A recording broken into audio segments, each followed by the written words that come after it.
آموزش تعویض لنت عقب پژو اس داریم با استاد یوسف. دوستان عزیز، اول پیچ تیسی روی کاسه رو ما باز می‌کنیم برای تعویض لنت.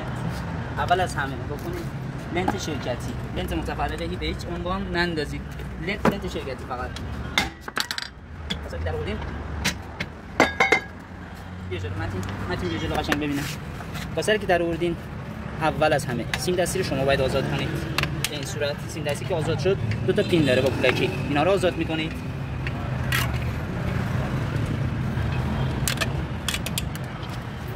خب بعد شما فنر پایین لنت رو آزاد می‌کنید. به همین راحتی. اینه که در آوردید فنرتون رو آزاد کنید بذارید کنار. بعدش لنت رو به این صورت از بالا در میارید. لنتی که در آوردید این ریگلاژ روغنکاری چه و ریگلاژ خوابونده شه به عقب تا بتونید لنت نور رو جمع کنید.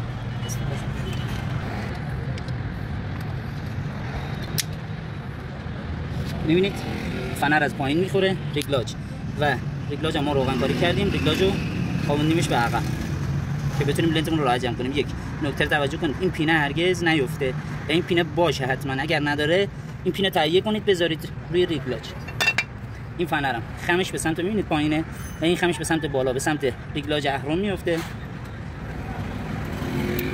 به این صورت. لنت هم به این صورت ریگلاژ سوار میکنید روش و میریم برای جا زدن. می‌بینید اول لنت رو میدیم پایین قشنگ، یه انگشتتون اینجا باشه که این پین در نره. به همین راحت قشنگ لنت رو میزنید سر جاش و جا زدن پینا.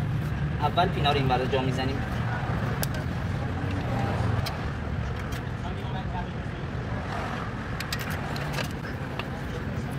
حالا پین این برای جا میزنیم که تا بتونیم لنتمون ثابت شه سر جاش و ادامه کارمون رو بریم.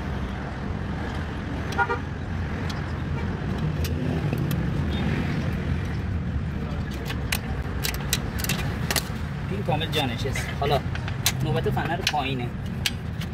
فنر پایین رو شما باید حتما جا بزنید بعد پینات. خیلی راحت لنتا رو کفشی که بکشی بیرون راحت جا میره. بعدش لنتا رو یکی یکی میزنید جا پایین. بعد اینکه جا زدین فنر بالا، فنر ریگلاژ باید حتما جا بزنید. جا نزنید اولین ترمز که میزنید ریگلاژ از جاش میزنه بیرون، فنر نشه سر جاش. میریم سراغ سیم دستی. حالا ما با انبر قفلی راحت ترین برای جا زدن، ولی بعضیا با دو سوی انبر دستی راحت تر میزنن اینجا. فنرشو میدیم عقب کامل و میاریم این قسمت با اهرم میشینه سر جاش. خب دوستان عزیز، ما زدیم جا، لنت هم جمع کردیم، میریم برای آخرین مرحله جا زدن کاسه و ریگلاژ. کاسه رو میشه سر جاش. تا بتونیم کاسه رو بیار جلو، ویدیو تو بیار جلو دوربین تو قشنگ ببینید. ریگلاژ رو میخوابونیم. کاسه جذب‌تر الان میره، همین کافیه براش.